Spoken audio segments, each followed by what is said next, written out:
Hello, about to read another chapter of Church History in Plain Language by Bruce Shelley.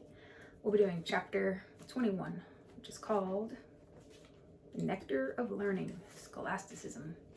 Before I start, apparently if I get 50 subscribers, then I can live stream from a mobile device, which I don't need to do, and I may never do, but I'm thinking about doing it. So, yep, subscribe if you're willing, and even if you're not willing. Yeah, if you're not willing to still subscribe. I don't know where I was going with that. But anyways, yeah. I think I only need like 8 more people, which isn't very many. I could probably like ask people I know to subscribe, but I don't want to do that. So I'm going to ask people I don't know to subscribe. All right, let's get to it. The Nectar of Learning, Scholasticism. For 8 centuries, Gothic cathedrals throughout Europe have inspired worshippers and awed tourists. The medieval masters of Gothic style tried to portray in stone and glass the central religious quest. They wanted to depict attention. On the one hand, were people aspiring to reach the heights of heaven. On the other hand, was God condescending to address the least of them. The movement of the Gothic, therefore, is two-way. The pillars, arches, and steeples, aligned like rows of rockets ready to ascend to heaven, point skyward, though through colorful windows of leaded glass, the light of God descends to meet the lowly. It is an architect's version of human reason and divine revelation. Windows in the Gothic structure could be plentiful and large because the outside pillars and buttresses eliminated the need for thick walls. Between the shafts of slender stone, architects could set windows of colored glass. Artists used brilliant colors, crimson, blue, purple, ruby, to tell the story of redemption from creation to the Last Judgment. Worshippers then could ponder the sacrifice of Isaac, the crossing of the Red Sea, the birth of Jesus, or St. Anthony's struggle with devils. The effect was breathtaking. As the evening sun cast its warm, enchanting rays on the cold gray stone, even the cobbler from his pew could sense his kinship with Moses, Isaac, Jesus, Paul, Augustine, and Benedict. Light, which played on the multicolored windows, had been a constant symbol of God and his ways with people. God is light, wrote the apostle. In him there is no darkness at all. That's 1 John 1:5. And Jesus himself used the image of his own incarnation when he announced, "I am the light of the world." The Gothic cathedral, therefore, displayed the spiritual tension of the Christian drama and the highest aspirations of humanity and the descending light of God. People, in effect, ascended while God descended. Such language is, of course, figurative. God is no more above than below in any spatial sense. But Christians have always described their need in terms of reach and God's truth in terms of descent. Here we have the Reims Cathedral in France. Exemplifies Gothic architecture.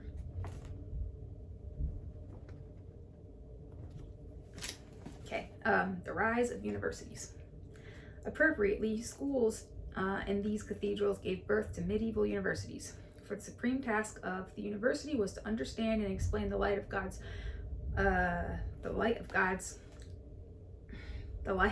revealed and universal truth.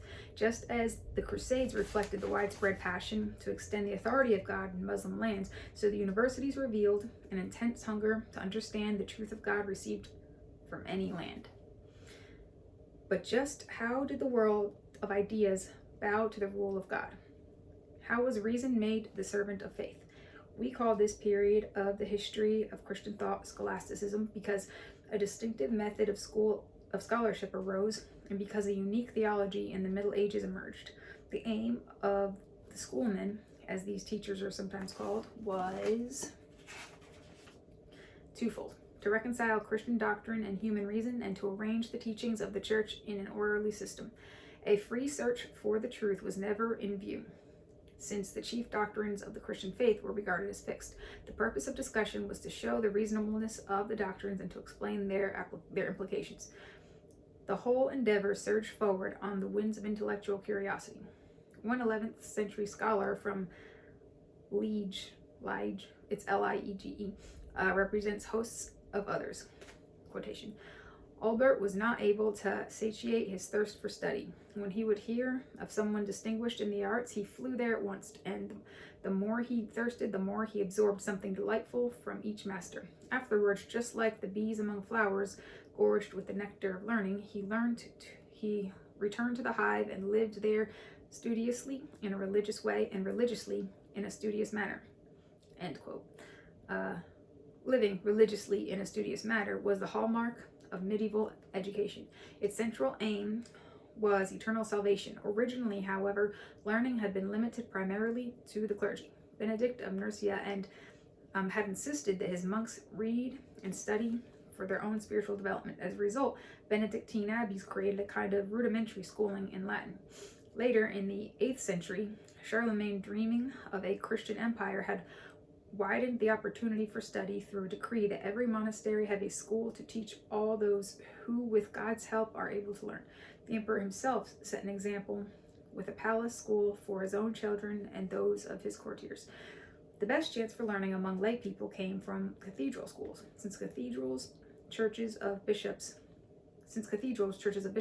were located in towns, their schools to train parish priests were in time open to all. The curriculum of the cathedral school was limited to grammar, rhetoric, logic, arithmetic, geometry, music, and astronomy, the 7 liberal arts, so called because in ancient Rome their study had been reserved for liberi, freemen. The few texts available were writings of a handful of scholars of the early Middle Ages. One was Cassiodorus, a 6th century Roman whose handbook of sacred and secular learning defined the liberal arts and interpreted the Bible. Another was Boethius, a contemporary of Cassiodorus, whose Consolation of Philosophy, written while he was imprisoned for an alleged plot against the barbarian king Theodoric, attempted to reconcile the misfortunes of humanity with the concept of a benevolent, omnipotent God. This is something people still talk about today. These men, along with Augustine, Pope Gregory the Great, and a few other church fathers, were known as authorities, whose words the medieval student would not lightly presume to contradict. The magnetism of an able teacher. Next section. A new day dawned, however, with the coming of the great schoolmasters. We can trace the birth of universities to the magnetism of popular teachers whose skill and enthusiasm for learning attracted students wherever they happened to be. As Anne Fremantle describes them, the first of this new breed was Gerbert, master of the cathedral school at Reims in the later half of the 10th century. The son of a serf, Gerbert was destined to end his days as Pope Sylvester II. But he left a deeper mark on history through his scholarship. As a young monk, Gerbert had been so brilliant a student that his abbot had taken the unusual step of sending him to Spain to study mathematics. Although Gerbert's mentor there was a Christian bishop, he was also exposed to the broad and tolerant culture of the ruling Muslims. This was the first of a number of significant contributions Muslims made to Christian intellectual awakening. Gerbert returned to Reims deeply impressed by the inquisitive, questioning spirit of Muslim scholarship. When he began to teach at Reims, he announced that quotations of traditional church authorities no longer sufficed. His pupils were henceforth to study Roman classics in the original. To this end, Gerbert collected manuscripts wherever he could and built a sizable library. No mean feat at a time when a manuscript sometimes took a year to copy and cost at least the equivalent of a churchman's salary, of a churchman's yearly income. The liveliest figure in this early stage of intellectual revolution was Peter Abelard, the eldest son of a minor noble of Brittany, which is northwestern France. Abelard, for love of learning, had given up his inheritance rights to younger brothers and roamed France to sit at the feet of the great masters, now openly challenging them in class. In time, he established himself as a lecturer in Paris, where he attracted a host of students. He also began to write. In a treatise titled Sic et Non, or Yes and No, he posed 158 questions from Christian teaching and answered them with conflicting quotations from the scriptures. the church fathers, and pagan classics. The first key, this is a quotation, the first key to wisdom, Abelard asserted, is insidious and frequent questioning. For by doubting we come to inquiry, and by inquiry we arrive at the truth. This idea, commonplace to the Greeks, was hardly so to medieval Europeans. Abelard's zest for doubt won the applause of some, but alarmed many others. Another of his books on the nature of the Trinity invoked condemnation by the church council at Soissons in 1121, and the brilliant scholar found himself behind the walls of a monastery. Resourceful as usual, Abelard secured the monastery's permission to leave a year later to live in the wilderness southeast of Paris. Students flocked to his side. They built him a shelter, tilled his land, and begged him to teach once more. Resuming his pursuit of reason, Abelard again and again fell afoul of conservatives in the church, this time including Abbot Bernard of Clairvaux, the most influential churchman in Christendom. Bernard pursued Abelard and devoutly as he preached the Second Crusade. The faith of the righteous believes, he declared, it does not dispute. At Bernard's instigation, a church council at Sens in 1140 condemned Abelard for heresy. Abelard retired to the Abbey of Cluny, where he stayed in seclusion for the remaining 2 years of his life. No one, however, could stifle the growth of the seeds he had scattered. Schools sprouted all around the continent. Fewer than 100 years after his death, universities flourished at Paris, Orleans, and Montpellier in France, across the English Channel, at Oxford and Cambridge, and at Bologna and Padua in Italy. The event that marked the flowering of the universities was the grouping of students and masters into guilds. As craftsmen had done before them, explains Fremantle, the scholars banded together for mutual interest and protection, and called themselves a universitas, the medieval name for any corporate group. In Italy, where the majority of students were mature men pursuing advanced study in law and medicine, their guilds came to exercise great power. Students hired and paid teachers, determined the courses to be given, and fined any lecturer who skipped a chapter in expounding his subject. At French and English universities, where students were younger, masters' guilds had the upper hand. They forbade students to swear or gamble, fined them for breaking curfews, and prescribed table manners. Cleanse not the teeth, one rule went, with the steel that is sharpened for those that eat with thee. Upon hearing university, we tend to envision envied halls and grassy quadrangles. Quadrangles? I know what it's talking about. It sounds weird. Medieval universities, however, had not even the semblance of permanent quarters. At first, lectures were given in wayside sheds at Oxford and Cambridge, in the cathedral cloisters in Paris, and in the squares in Italy. In time, teachers rented rooms. Students sat on the floor, which was usually covered with straw against the dampness. Unencumbered with athletic stadiums, libraries, or other equipment, universities could pick up and move elsewhere at any time if they found themselves at odds with local citizens. In addition to lectures, the method of teaching was disputation. 2 or more masters and occasionally the students debated text readings, employing the Abelard's question and answer approach. Scholasticism developed in this context and came to stand for painstaking arrival at logical conclusions through questioning, examining, arranging details into a system of logic. This reminds me of some Bible studies, basically. The ones that are less formally led. The scholastic disputation stirred heated clashes and bitter feelings. Wars of logic ran for years between master and master, with adherents of each cheering their hero on with tumultuous stomping and whistling. Something important was happening in this ruckus atmosphere. Students were learning to think. Unquestioning acceptance of traditional authorities was no longer assured. Support for the papal monarchy. Next section.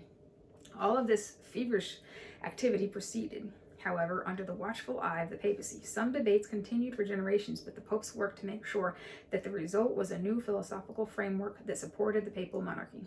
On the one hand was a new formulation of canon law, and on the other hand a systematic statement of Christian theology. The University of Bologna in Italy emerged in the later years of the 12th century at the center of the study of Roman civil law and church, or as it is called, canon law. Canon law served the church just as civil law supported a secular government. It defined the rights, duties, and powers of all people and priests within the church. It was the law administered in all ecclesiastical courts, from those of bishops up to that of the Pope. Sometime around 1140, Gratian, a monk of the monastery of St. Felix at Bologna, published a harmony of discordant canons, which tried to coordinate all previous collections of church law. This he arranged in his quotations of authorities, subject by subject. His harmony soon emerged as the sole manual for teachers and for judges in the church. It served as the base for later additions to the body of canon law. Thus, by the 14th century, the Roman Church had at its disposal until 1910. Thus, by the 14th century, the Roman Church had at its disposal until 1918, when it was revised, an authoritative body of laws to control and direct people's lives. Canon law interfered in wars and recognized the care of widows. It decreed fasting and feasting. It ordained confession and communion at least once a year. It specified which actions excommunicated a Christian from the church. But it also directed the most intimate of human relationships. By virtue of its concern with baptism, it established standards for all births and all that led to births. The first inviting smile between a man and a woman brought the couple under its watchful shadow. It directed penance for fornication and adultery. It laid down the conditions in which a marriage could exist. Canon law, in short, reached not only to every priest, but to every layman, plowman, or prince. And it professed to declare not only the necessary path to salvation, but the very nature of the most intimate interactions between men and women.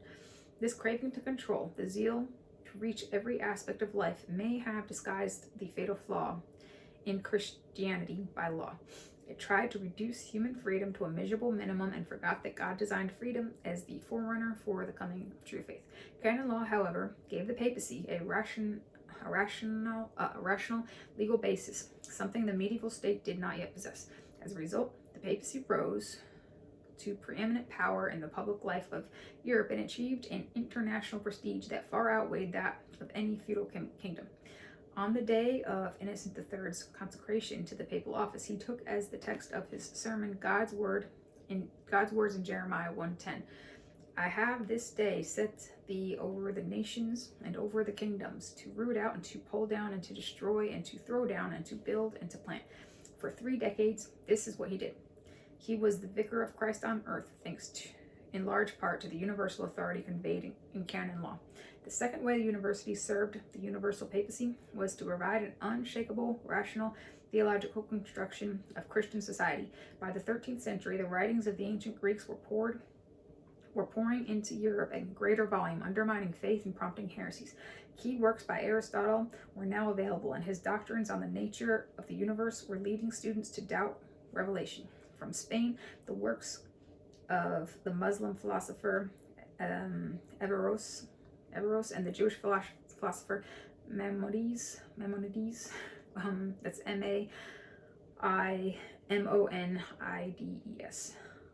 Maimonides, were spreading skepticism, most notably at the University of Paris. The peak of rational reach. The church could not turn a deaf ear. To quiet the din, Thomas Aquinas, he's from 1224 to 1274, was dispatched from Paris to Italy. Thomas was a Dominican monk of noble birth, brilliant mind, tireless industry, and gentle disposition. Like Abelard, he honored reason above all other human attributes, but he had distinguished himself by his fidelity to the church as well as his scholarship. Rather than denounce the tenets of Averroes, Maimonides, and Aristotle out of hand, he examined their writings point by point, refuting some and reconciling others with Christianity. The result was his Summa Theologico, a summation of theological knowledge. The Summa has in view the whole universe. Thomas says at the beginning, in sacred doctrine, All things are treated from the standpoint of God, and the content of theology is in part God himself, and in part other beings, in as far as they are ordained unto God. Aquinas made a clear distinction between philosophy and theology, reason and revelation, but there is no contradiction between the two. Both are fountains of knowledge. Both come from the same God. The two differ in their methods of searching after truth. Reason is based on the visible creation and can reach ideas that deal with the vestibule of faith. Revelation looks to God as he is in himself, and so is superior to reason both in its certainty and in its subject matter. Reason, for example, can prove God's existence. Accepting Aristotle's principle, every effect has a cause, every cause a prior cause, and so on back to the first cause. Thomas declared that creation traces back to a divine first cause, the Creator. However, the full knowledge of God, the Trinity, for example, comes only through revelation. From this knowledge, we discover humanity's origin and destiny. Each person is a sinner and in need of special grace from God. Jesus Christ, by his sacrifice, has secured the reconciliation of humanity and God. All who receive the benefits of Christ's work are justified, but the key, as in traditional Catholic teaching, lies in the way the benefits of Christ's work are applied. Christ's own grace, the Church imparts it. Aquinas taught that Christians need the constant infusion of cooperating grace, whereby the Christian virtues, above all love, are stimulated in the soul. Assisted by this cooperating grace, a Christian can do works that please God and gain special merit in God's sight. This saving grace, said Aquinas, comes to men and women exclusively through the channel of divinely appointed sacraments placed in the keeping of the Church, the visible organized Roman body led by the Pope. So convinced was Aquinas of the divine sanction of the papacy that he insisted that submission to the Pope was necessary for salvation. Aquinas followed Peter Lombard in holding to 7 sacraments: baptism, confirmation, the Lord's Supper, penance, extreme unction, marriage, and ordination. The sacrament of all sacraments, however, is the Lord's Supper, which is more than the communion of the early church. As the Roman Church had for centuries, Aquinas held that it is a true sacrifice, continuing that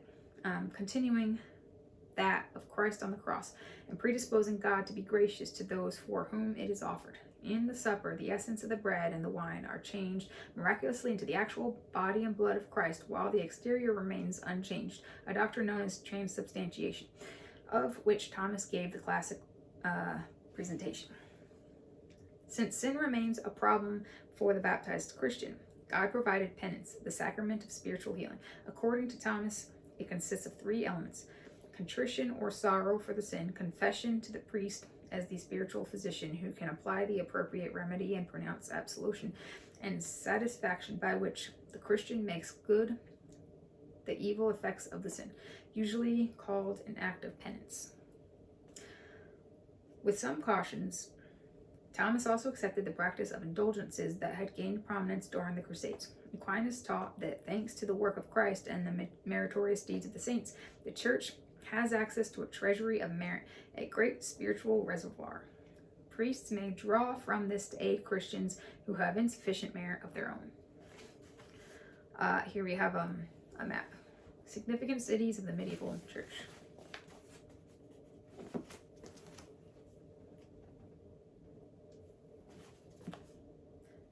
Death is the great divide.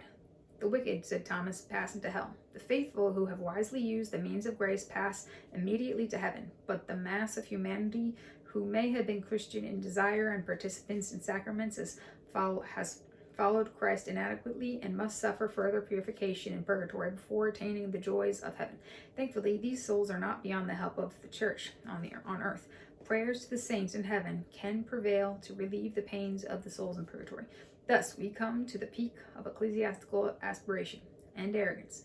Earth alone is not enough. The Pope and his priests not only mediate the grace of God to sinners on earth by the miracle of the Blessed Sacrifice and by their prayers for the dead, they reach beyond the grave to minister to suffering souls.